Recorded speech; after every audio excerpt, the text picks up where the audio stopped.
Hello, everyone. Thank you all for joining us. Welcome to the Sentencing Project's webinar highlighting reforms for violent crimes.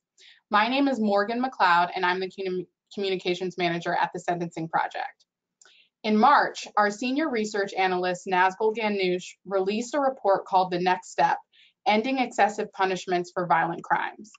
The report highlights reforms implemented around the country that have produced more effective and humane policies for violent crimes. Today, Nazgol is here to discuss her report and some of the key reforms that have happened over the past 2 decades.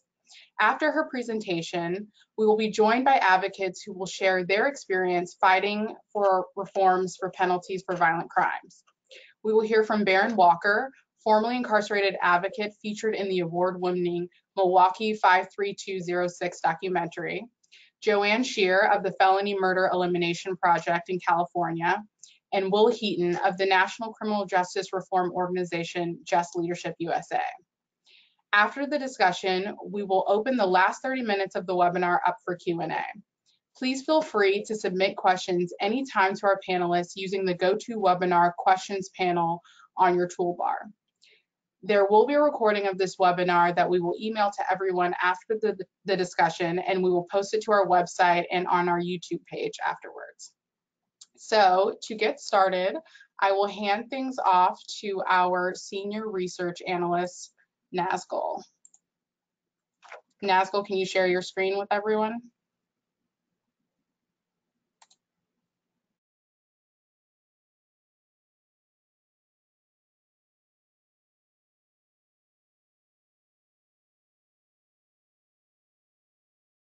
Okay, there we go. Hi, everyone. Thank you so much, Morgan. So I'm going to start by sharing with you a projection that we've made at the Sentencing Project of how long it would take. I'm sorry, I think I messed up my screen here. Let me try to go back. Okay, a projection that we did of how long it would take to cut the prison population in half based on recent trends. So you can see in the left part of this chart that until the 1970s, the number of people imprisoned in the United States was always below 250,000, and that began to dramatically change in the 1970s. It increased every year for 37 consecutive years until it reached its peak in 2009 with 1.6 million people imprisoned in the United States. Since then, the number of people imprisoned has declined by about 6%. And we asked the question of how long it would take to cut the prison population in half, given that that was a goal that a number of organizations, including the ACLU, have been pursuing. And what we found is that if we keep going at this rate of decarceration, it's going to take almost 75 years until 2093 to cut the prison population in half. And so this pace of progress is quite slow compared to, I think, what a lot of us envision when we pursue the goal of ending mass incarceration. And the reason for that is because of a reluctance to scale back incarceration levels for people convicted of violent crimes. And so this is really important because half of people that are serving time in prison in the United States are serving time for a violent offense. That includes crimes like assault and robbery, but also more serious offenses like rape and murder. The violent crime rate in the United States is now half of what it used to be in the early 1990s, and yet the number of people imprisoned for a violent offense grew until 2009, and it has since declined by just 3%. Now, we know from looking at other peer countries that there's been a global decline in crime rates around the world. But the United States is exceptional in continuing to dramatically increase incarceration, not just during the period when crime rates were going up, but even afterwards. So we know that we don't need to imprison so many people and for so long to have the relative levels of public safety that we have now. So this chart shows you what's been going on in prison population trends. The line at the top is the number of people in prison for a violent conviction, and that's declined by about 3% since 2009. The line on the bottom is a smaller number of people that are in prison for a drug offense, and that's declined by about 22% since 2007. In case you're curious, the number of people in prison for a property crime has declined by about 11% since 2007. So the purpose of our report that I'll present an overview of today, the next step, was to not just make the case that we need to reduce incarceration for violent offenses, but to show that some of this work is actually being done around the country, and with the goal of creating a blueprint that people in other jurisdictions might be able to follow in order to make a dent into the number of people incarcerated for violent offenses. So let me give you a couple examples of some of the reforms featured in the report. So this includes reforms around death penalty and executions, as well as solitary confinement. On the left, you can see the decline in the number of people that have been executed in the United States. That reached 0 for some years in the 1960s and 70s. It climbed back up afterwards. It didn't reach the same levels of peaks as earlier period, and it has since been declining again, such that at this point, 20 states and Washington, D.C. outlaw the death penalty. In the last 2 years, only 11 states have executed somebody, and that's primarily in certain southern counties and certain counties in other states as well. So it's a very localized thing that's happening at this point. On the right, you can see a picture of Rick Ramish. He's the former executive director of Colorado's Department of Corrections. He followed in the footsteps of his predecessor in expanding reforms around solitary confinement. So he limited solitary confinement in Colorado prisons to 15 days maximum, and only for very serious disciplinary violations such as assault.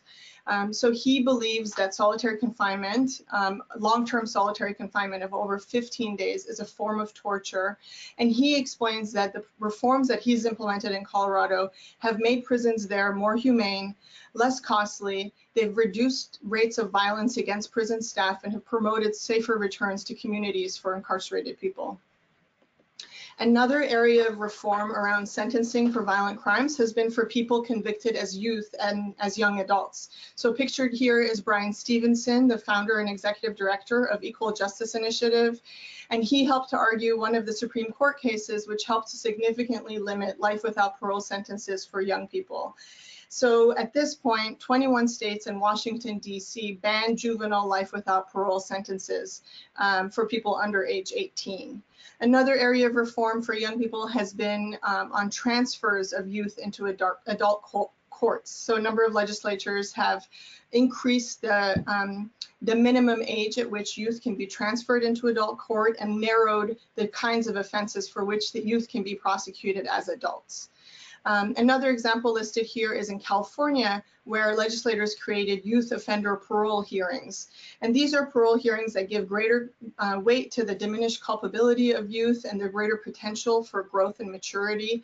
At first, when this reform was implemented in 2014, it applied to people convicted under the age of age 18. At this point, these parole hearings are people under the age of 26 are eligible. People who committed their crime under the age of 26 are eligible for these parole hearings. You'll hear later in this webinar from Baron Walker about the challenges of going before parole boards that are very politicized. But I also want to tell you more about what's been happening around parole in California. So this is under the broader umbrella I have here of reforms that have been implemented at the discretion of elected officials and practitioners. And so the quote on the left is from former California Governor Jerry Brown, where he emphasized his belief in forgiveness and redemption. And what he did as governor was to appoint parole board commissioners that significantly increased that state's parole grant rate for people serving eligible life sentences. California governors have an unusual authority of being able to reverse the parole board's grant decisions, and he used that authority in a much smaller number of cases than his predecessors. And he also commuted a number of parole ineligible life sentences as well before leaving office. On the right, you can see a picture of Philadelphia District Attorney Larry Krasner, who was elected in 2017, and he's there pictured with State Senator Sharif Street. Since his election, Krasner has implemented a number of reforms, including instructing prosecutors in his office to not just pursue the most serious possible charge for a homicide offense, but actually to try to charge people with the offense that's most appropriate, most relevant for their offense. Also to come to him and request approval for any plea deal that results in a prison term of longer than 15 to 30 years.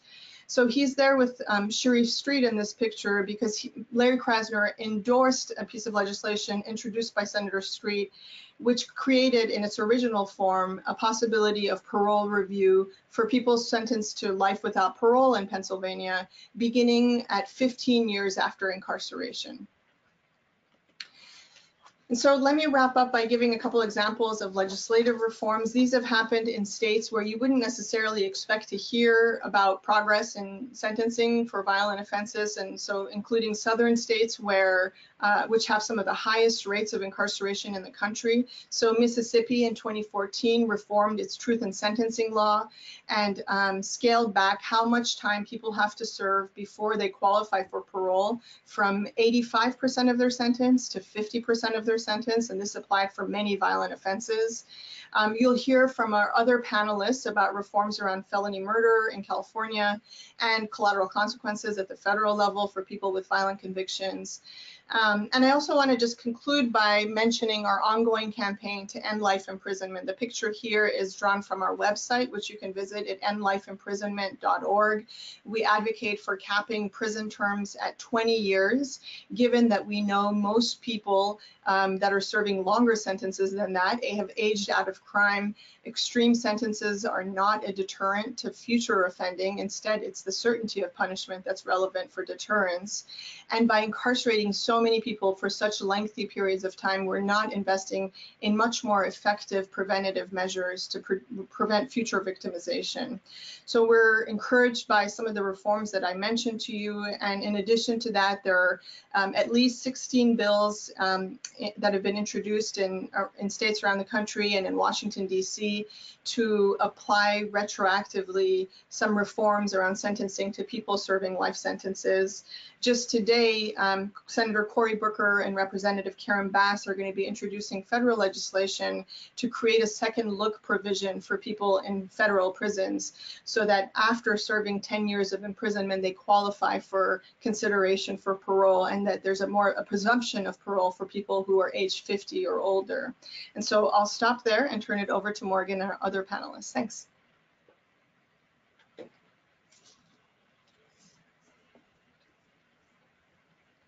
Thank you, Nazgol.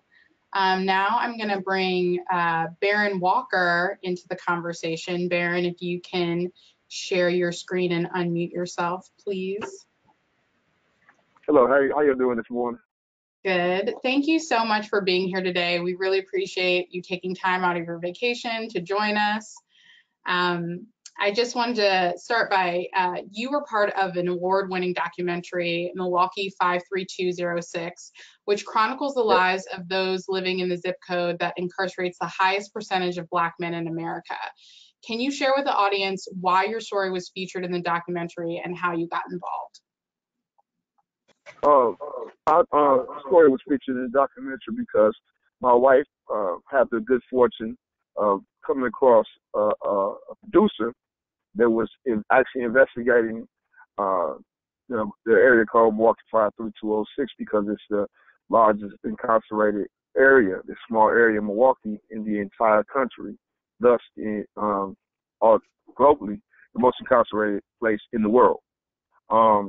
So through some interviews, it was agreed upon that they would follow my family and document the process of the struggles that my family went through, because it had been done a number of times with watching someone incarcerated, but they wanted to see and show the effects of a family when a loved one is incarcerated, separated from the family.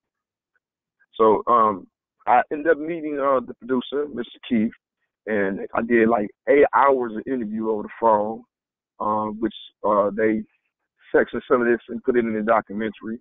And during the process of this, it took about 2 to 3 years of filming to bring this documentary together. During this time, I was going to see the parole board, and the things that the court had asked of me, as far as the merits which had to be met, requirements of program completion, institutional adjustment, and what have you, all of these things had been met prior to me seeing the parole board my first time, my initial time. Although all these things had been met, and there was nothing more needed of me, and I served sufficient time to be paroled, I went before the parole board, and I was given a 30-month deferment so that I would have to wait another 30 months before I see the parole board again.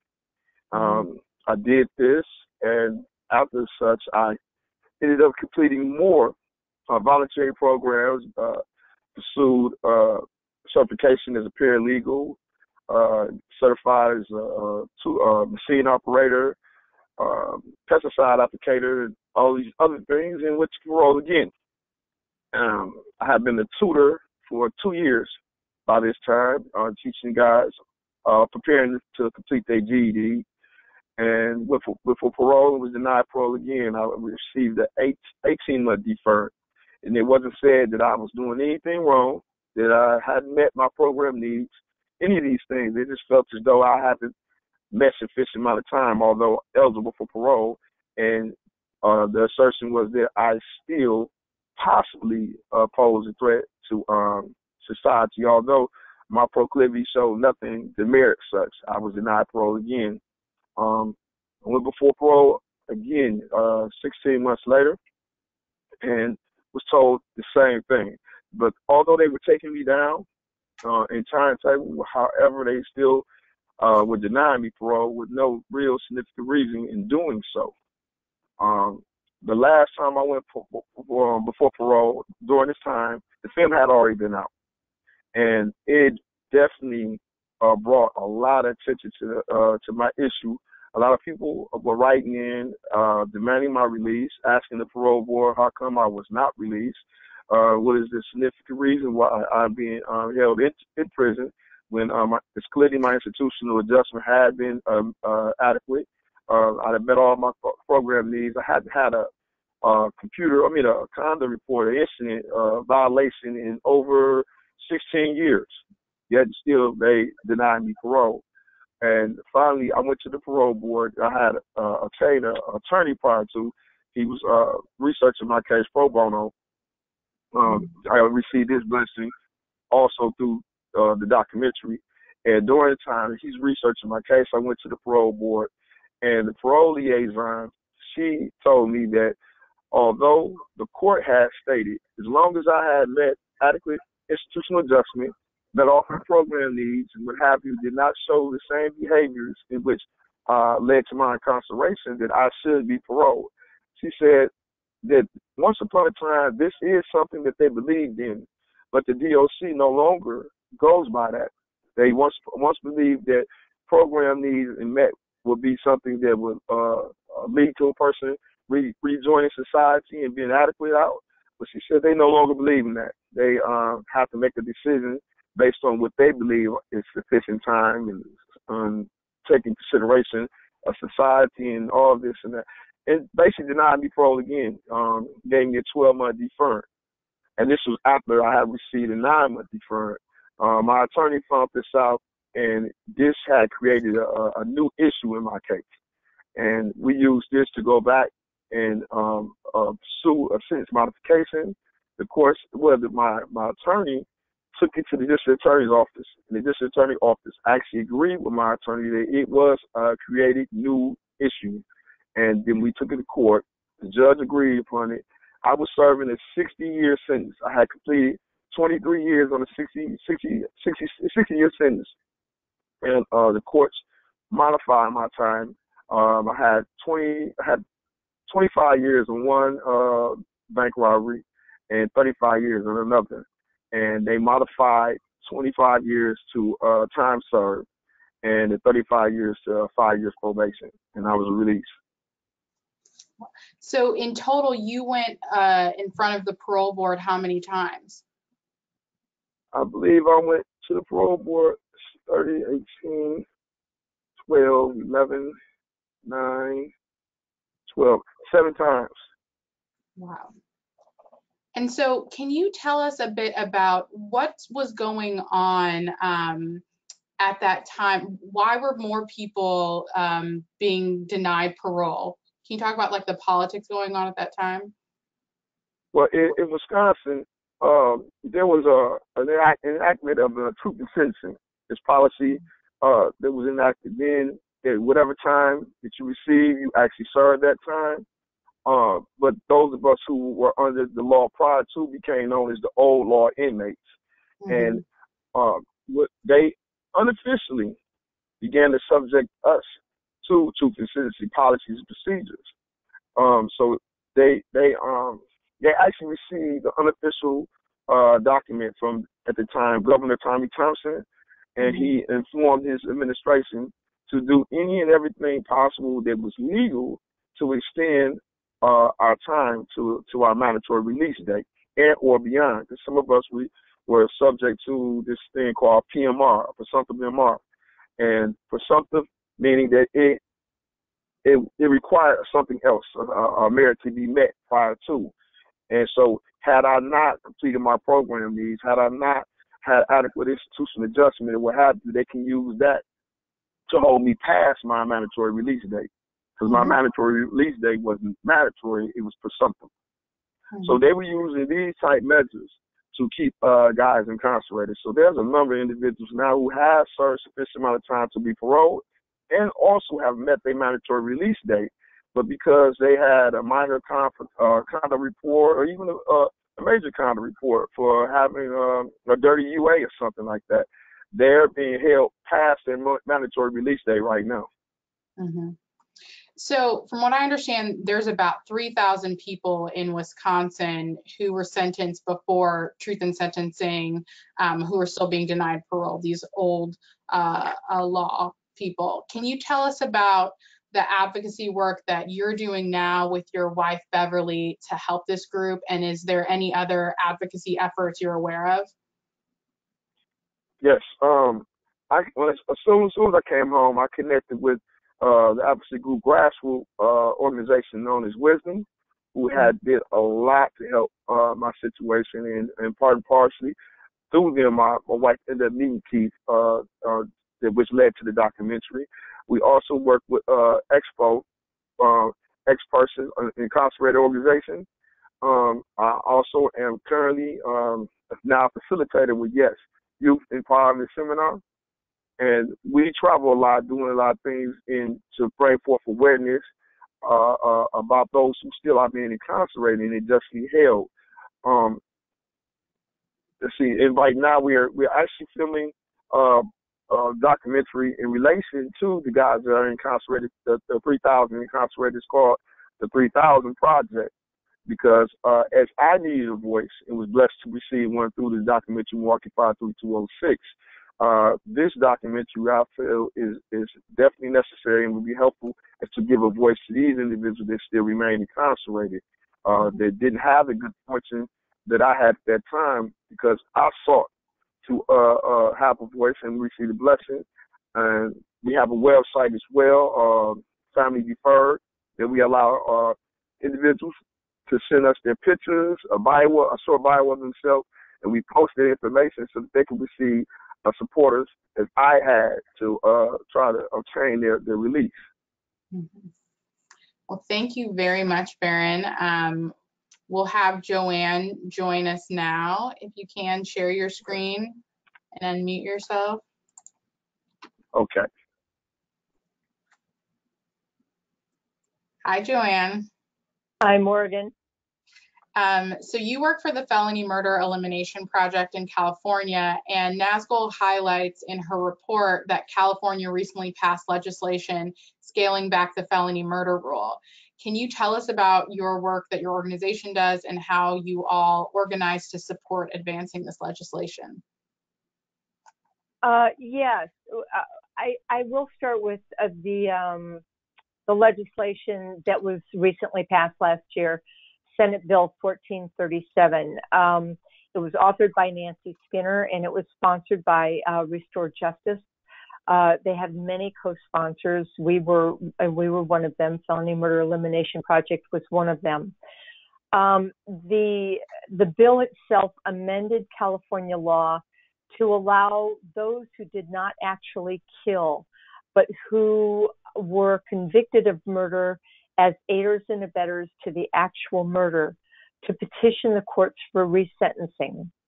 The bill specifically states that those who aided and abetted in a felony murder or a murder as a natural and probable consequence of committing a dangerous felony can have their cases reviewed. This legislation virtually ended second-degree felony murder and natural and probable consequences for aiders and abettors, and it was a huge reform of the California felony murder rule. That being said, there's still a mountain we have to climb. There is in California we still have first-degree felony murder, and that is a little harder to repeal because it's under Penal Code 190.2 as special circumstances, and those special circumstances have been amended over the years from 1978 by ballot initiative. So it's not something that can be passed in the legislature by a majority vote. Mm-hmm. So that's our next big hurdle. Getting to SB 1437 was a couple years of pushing for different reforms, but last year was huge in reforming parts of felony murder. Mm-hmm. Are there any communication strategies that you felt were really successful at helping to highlight this issue and get the legislation passed? Yeah, when I first got involved in this,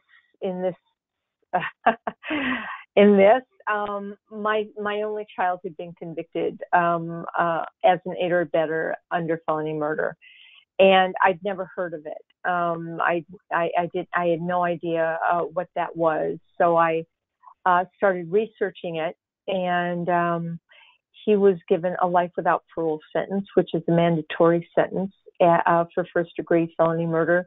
The mandatory sentence is either the death penalty or the death sentence of life without the possibility of parole. So I started researching it and went to my district senator and said, do you know what felony murder is? And he had never heard of it.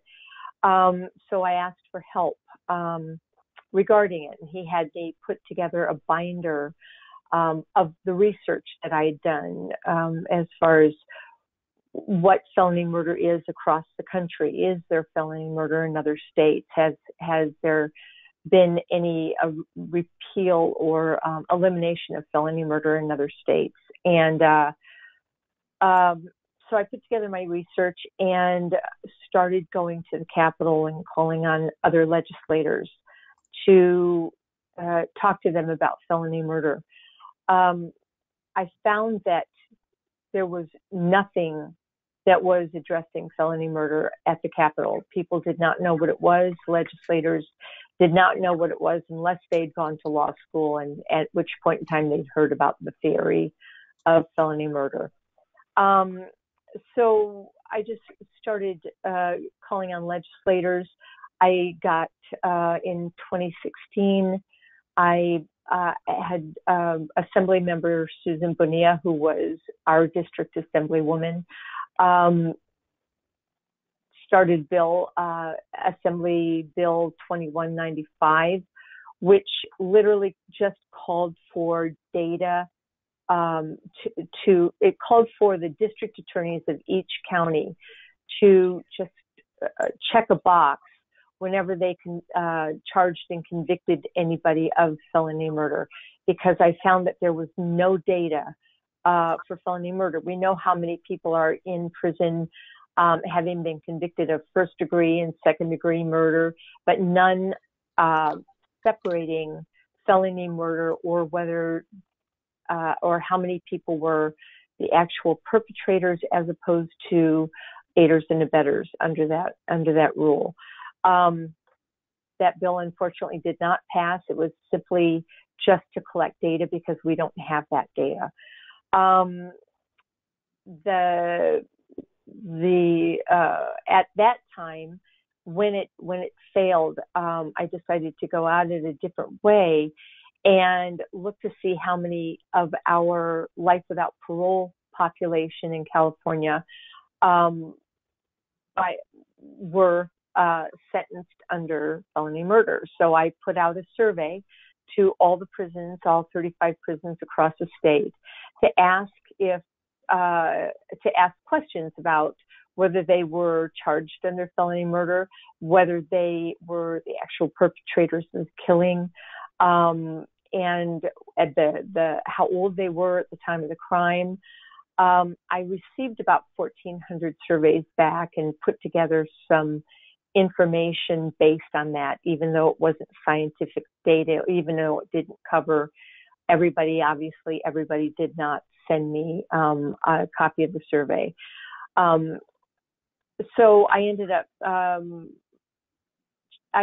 researching life without parole and found that in July of 2018, there were 5,206 people serving life without the possibility of parole, the death sentence. And of those 5,206 people, 3,221 of them were 25 or younger at the time of the crime.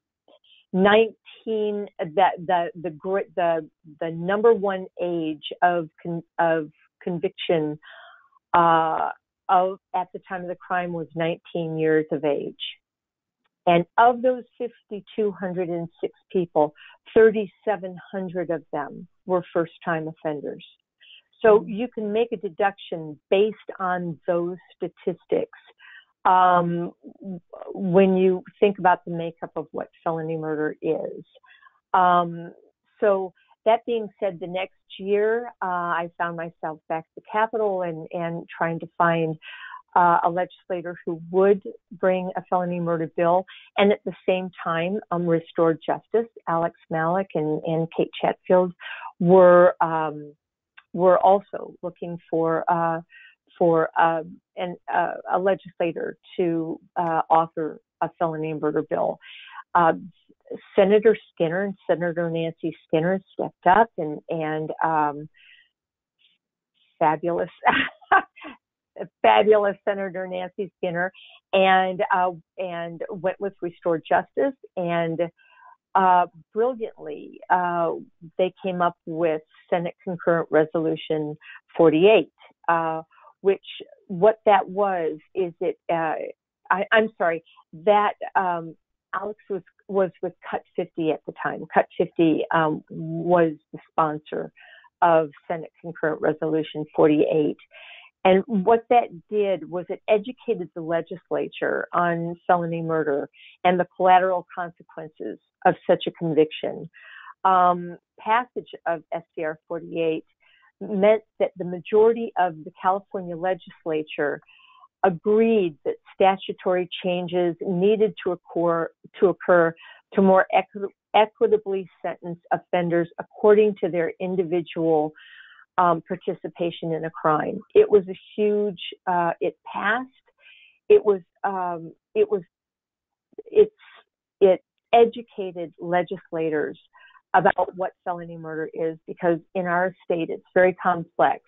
Felony murder is under Penal Code 189, and the list of special circumstances that you use for first-degree felony murder, there are 23 felonies, and those are listed under Penal Code 190.2, which can only be changed by a 2/3 majority vote or most likely a ballot initiative. So to educate the legislature meant that coming the next year with an actual bill regarding SB 14 or regarding felony murder would be met with more open arms. And Senator Nancy Skinner was the author of that bill, and Restore Justice was the sponsor of SB 1437, along with many co-sponsors. We were one of those. It was a huge win in a big chunk taken out of felony murder in California, and we're very proud of that. It's been met However, with a little bit of kickback, the district attorneys across the state are challenging it and delaying the implementation of it. Not all counties. There are Northern California counties are a little have embraced it as constitutional. However, the kickback comes from certain counties in Southern California and Central California. But we're working through that. So we're hoping that the work that we're doing right now, the work that everybody is doing to get that legislation, to get the courts to fully embrace that legislation is monumental right now. So. Thank you so much, Joanne, for sharing that. Now I'll bring Will Heaton into the conversation. If you could share your screen, please. Hi, Morgan. How are you? Good. How are you? Thank you so much for being here. Happy to join. And sorry, just making sure I can see your slide. No problem.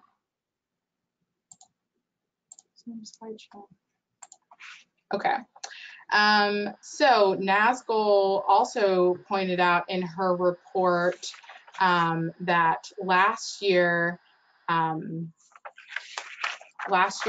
Congress, Congress considered including in the Farm Bill an amendment to ban food stamps for people convicted of certain violent offenses.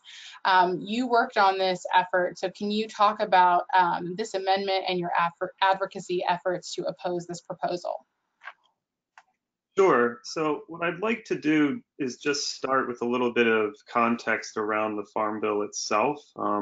Agricultural and conservation policy is not something that's usually front and center within justice reform issues and conversations. But, every 5 years, Congress reauthorizes an array of different policies, mainly under the U.S. Department of Agriculture, that deal with agricultural policy, forestry policy, and conservation policies. But one of the other big aspects of the Farm Bill deals with nutrition, and especially the SNAP program, or the Supplemental Nutrition Assistance Program.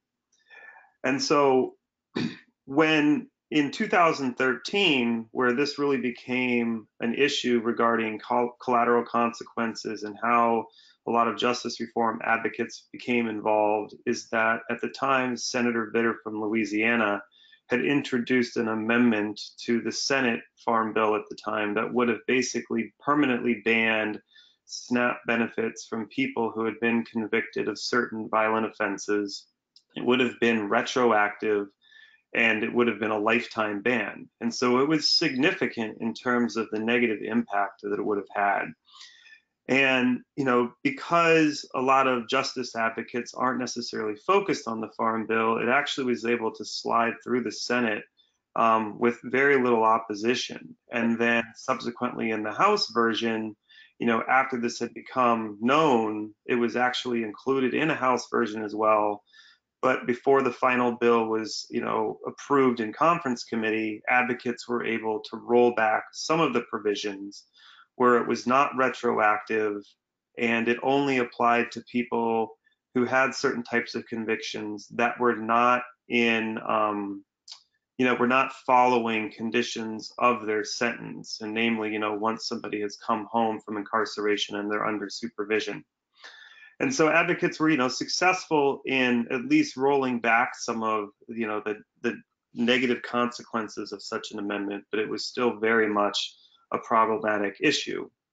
And once the Farm Bill is passed, for the most part, you have to wait another 5 years before you have another shot at being able to change any of the language that regulates a lot of these policies, including with the SNAP program. And so in 2018, what we were primarily concerned about from a justice community was this trying to increase limits for who would be eligible to just receive SNAP generally, because there are a large number of men and women who, after coming home from incarceration, or even when they've been convicted and are just dealing with probation sentences, are reliant upon SNAP because of the more than 45,000 different types of collateral consequences that they have to endure because of that felony conviction that lock them out of the workforce, housing, and other types of programs. And so we were very, very focused on that. And in the House version of the bill, what ended up happening is a representative Holding from North Carolina was able to slip in an amendment that basically resurrected the Vitter language again and would have created this ban as it had originally been intended by Senator Vitter. And it was able to pass by voice vote without any opposition in the House, mainly because it was something that was not on anybody's radar screen. And so it was essentially added into the House version of the bill in the dark of night.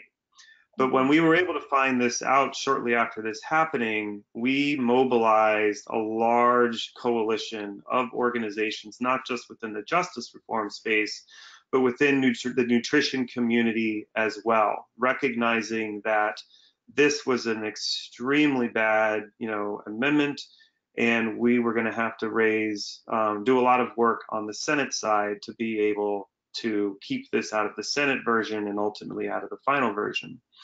And very fortunately, through the hard work of a large number of organizations, including the Sentencing Project, JustLeadershipUSA, I think like the Center for Budget and Policy Priorities, CLASP. I could go on and on and on. Over 100 organizations signed one of our advocacy letters that we sent to the House and Senate chairman and ranking members of the Ag committees, opposing this amendment. And through a lot of that advocacy, we were able to keep this amendment out of the Senate version of the bill. And then fortunately, when the House and the Senate negotiated the differences between their two farm bills for the final version, this amendment was kept out of there.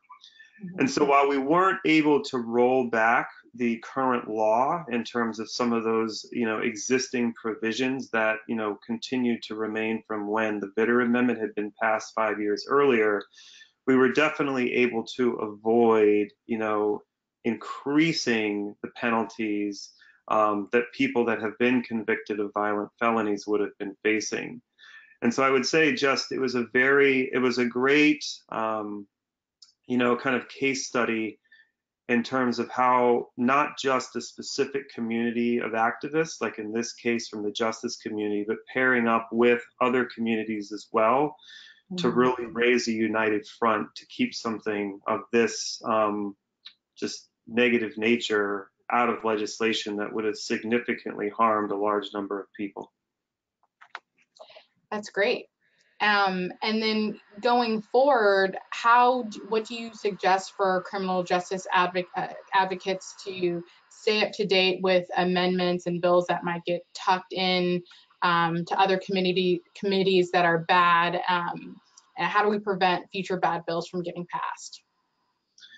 Sure. It's a great question, Morgan, because I think one of the lessons that we have learned from this experience is that I would say there's a couple of lessons. I think first off is that, justice reform advocates, need to be consistently building alliances with other advocates in other fields. And whether that's the nutrition space, I think the workforce space dealing with, job development program and skills training programs, are just two of the many, the healthcare arena, and looking at mental health services and other things that, many people who are unfortunately incarcerated, do suffer from. Because I think oftentimes, and this is what we definitely saw in this case, is that, a lot of justice advocates are primarily focused on bills in the committees of that specific jurisdiction. And by working with other advocates and making them aware, such as nutrition advocates, who are watching the Farm Bill, of certain key problematic areas that, bleed into the justice space, they can actually raise the alarm for us. And so that's what we've really been working hard to do. And I think the second thing that we, have really taken away from this was just in our advocacy itself, doing a lot of proactive education. I mean, in advocating to, keep this holding amendment out of the Senate bill, we spent a significant amount of time meeting with senators' agricultural staff as opposed to their justice staff in many cases. And many of the Ag Committee staff, had very little, if any, knowledge that these provisions even existed in the bill, because it wasn't one of their main priorities. It's not an area of their immediate, jurisdiction. But upon telling them, and I think really educating them about what this provision does, how vitally important SNAP benefits are to people as they're coming home from incarceration, and using statistics like the fact that, 27%, the unemployment rate among formerly incarcerated people, I should say, is about 27%, as opposed to, the national average these days hovers, just below, 5% or even 4%. And so that significant difference in kind of recognizing of how important SNAP is to help people in those months after they come home as they're trying to transition back into their community and transition back into the workforce, that's an extremely important lifeline. And by banning that benefit from people, it's only going to worsen their chances to be able to find employment as opposed to helping them. And I think constantly, going and communicating about research as well, and using that in our advocacy was really important, and there's been some terrific research done over the last few years that has actually shown that by banning SNAP benefits, it can increase recidivism rates.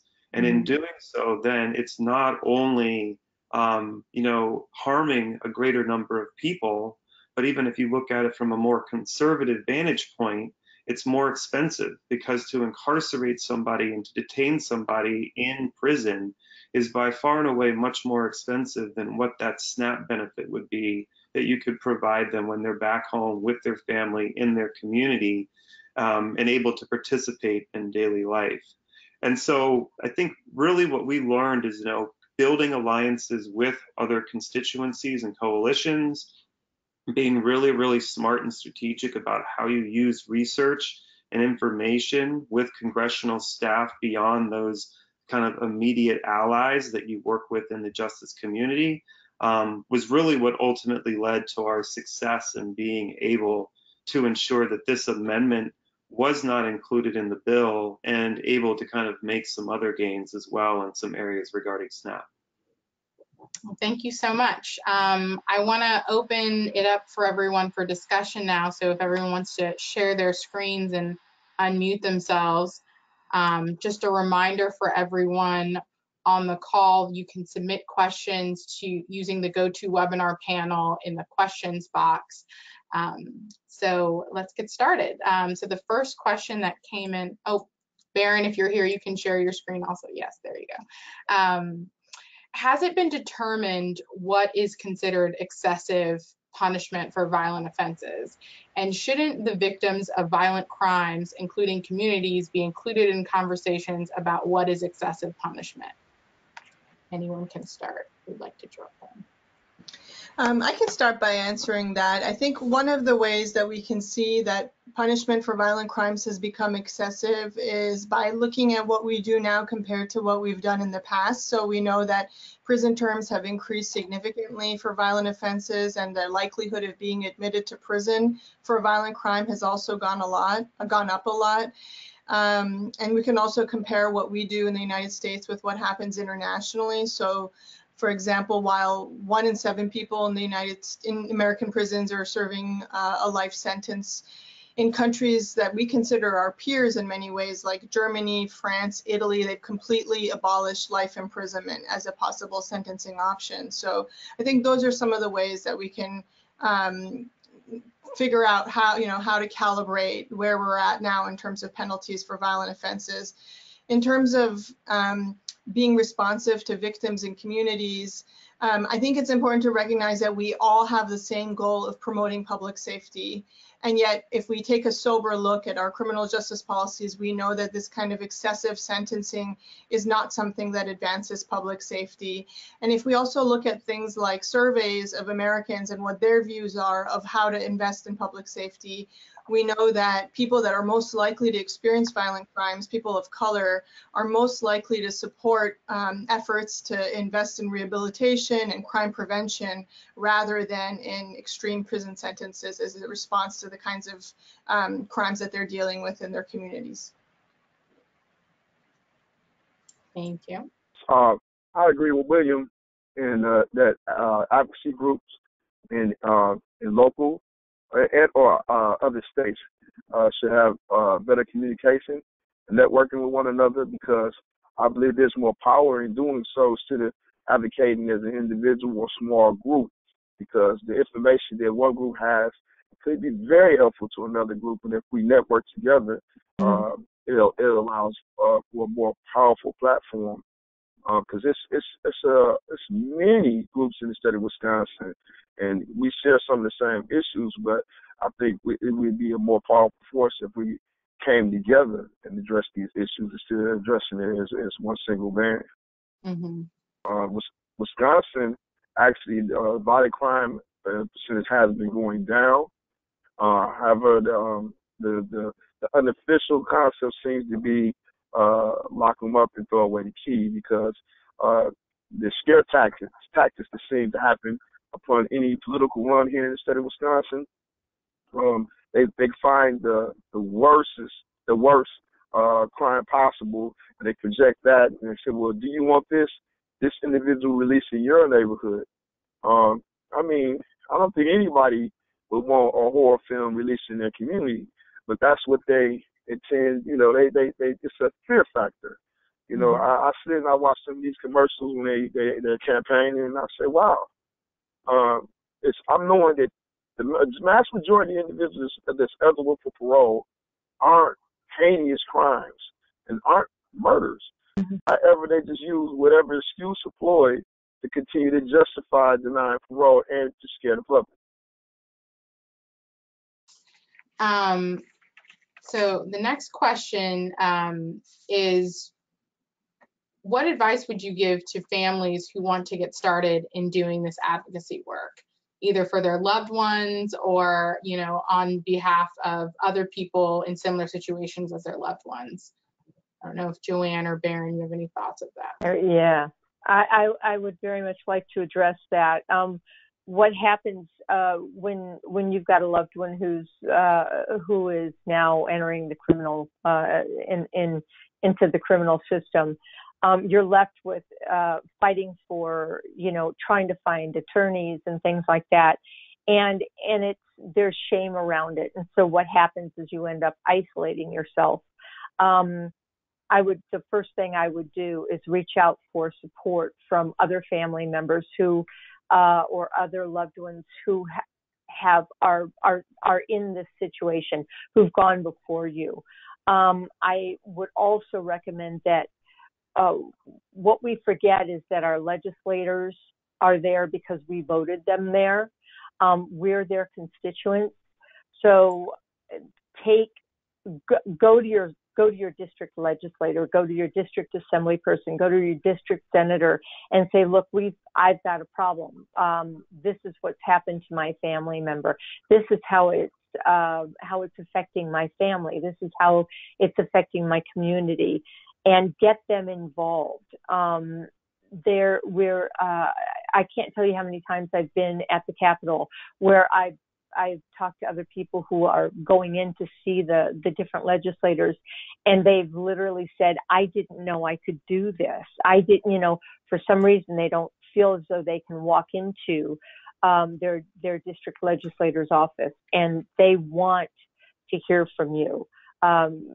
So that's what I would suggest you immediately contact other people who are in the same situation, and also your legislators. Those legislators you want to create a rapport so that you can help change laws. for those for those coming behind you. Mm-hmm.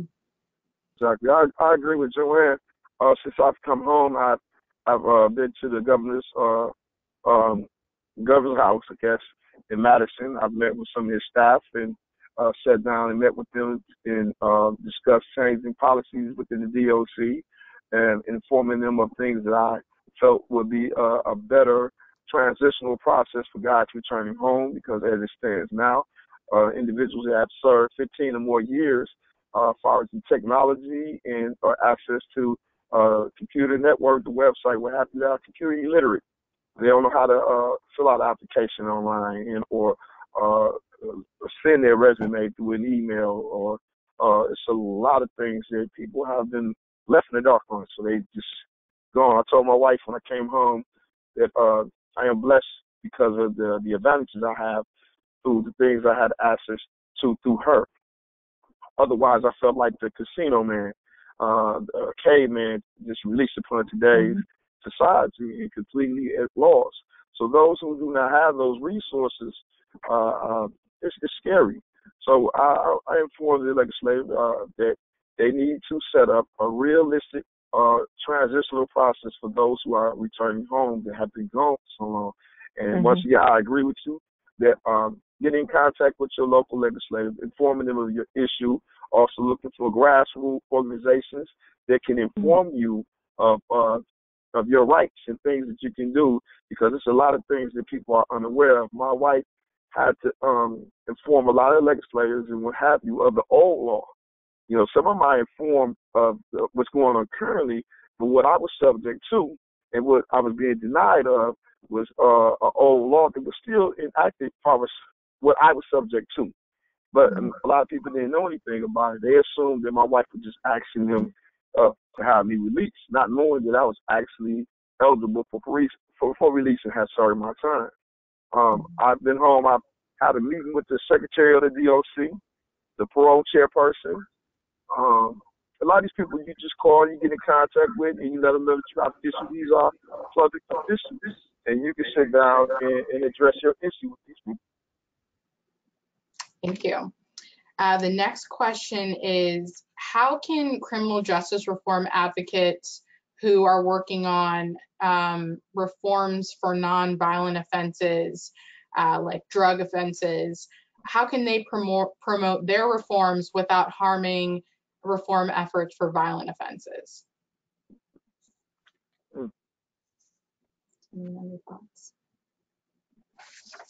How can they promote their issue without having harm on the issues of individuals with violent offenses? Correct. Like I can get started with that. I would say that one of the things that's important for people that are doing advocacy around nonviolent offenses to realize and have sort of as a background understanding is that people that are convicted of violent crimes have some of the lowest recidivism rates. So when we think about harm to public safety, it's important to first make sure that legislation that seeks to scale back penalties for nonviolent crimes isn't coupled with legislation that increases penalties that are already very high for violent offenses. And then secondly, just in terms of rhetorically how to frame bills, it's important to not talk about, well, we're trying to increase prison space for people that were convicted of, that are really harmful to society and so on. We have a lot of those people in prison. We keep them in prison for longer than we should generally. And so I think it's important to try to advance reforms around nonviolent offenses without either through substantively or rhetorically, framing it in a way that's at odds with also advancing necessary reforms for violent crimes. We have to remember as well, that's a really good point. We have to remember as well that as we go along, what's considered a violent crime now didn't used to be considered a violent crime. And I don't think that it's as hard to, if you're promoting nonviolent reform, I think we need to get around. I think we need to pull away from the language of violent. I think there needs to be a different dialogue around it. What it used to be, years ago, you could have a first degree murder, and you were sentenced to anywhere from 7 years to life, with the possibility of parole. But because we've started low and made sentences longer for lesser offenses, for lower offenses, that's worked itself all the way up to these, mandatory minimums of death for things like felony murder for people who have not killed someone, or people who have not perpetrated a murder.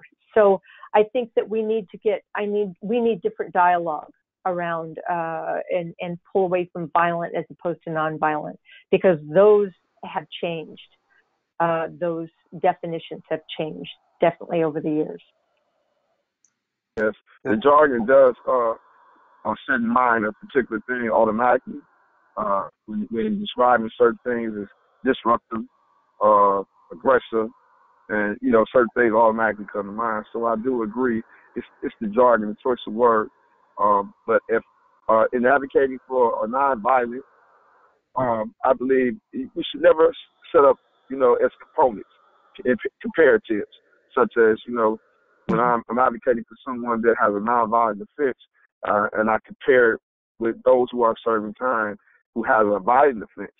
Or I'm advocating for somebody that has a violent offense, and I say, well, in comparison to those who have nonviolent offenses, there's less recidivism right here. And anytime we're comparing it like that, then we're using one against the other, when in all actuality, we're talking about human beings who deserve a second chance.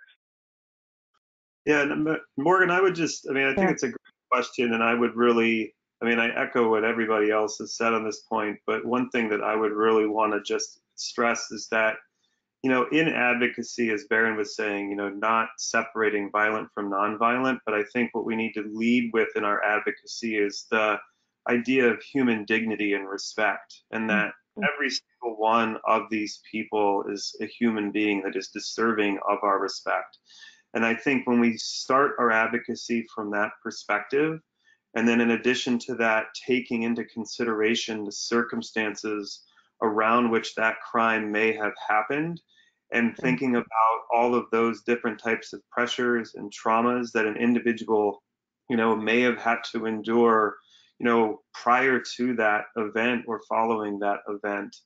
And then coupling that with how we define violence, as Joanne had said, because the criminal code today, when you look, and this varies from state to state, but there are a number of offenses that are defined as violent that I think, we do just in everyday life. And it's just a matter of where those events are potentially happening, and oftentimes in over-policed neighborhoods where surveillance is much more, significant. Those, people are victimized because of that type of behavior.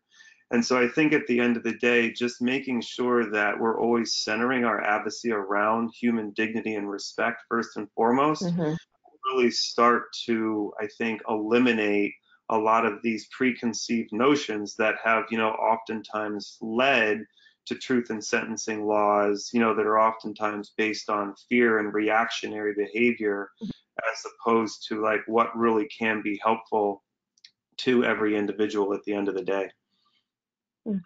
Thank you very much. So we have gone over a little bit, so I need to wrap up this session now, but I know we have a lot of other questions that are coming in, and I can definitely address some of those over email and send them to some of our panelists. On the last slide, I've put my email address there if you guys have any more follow-up questions. And please be sure to check out all of the websites from our great panelists. Please go and visit and learn about all the great work that they're doing. And just a reminder, the report that Nazgol presented on, the next step, is on our website at sentencingproject.org. And thank you so much, everyone, for your time and sharing your stories with us. We all really appreciate it. Thank you. Thank you very much. All right, Will.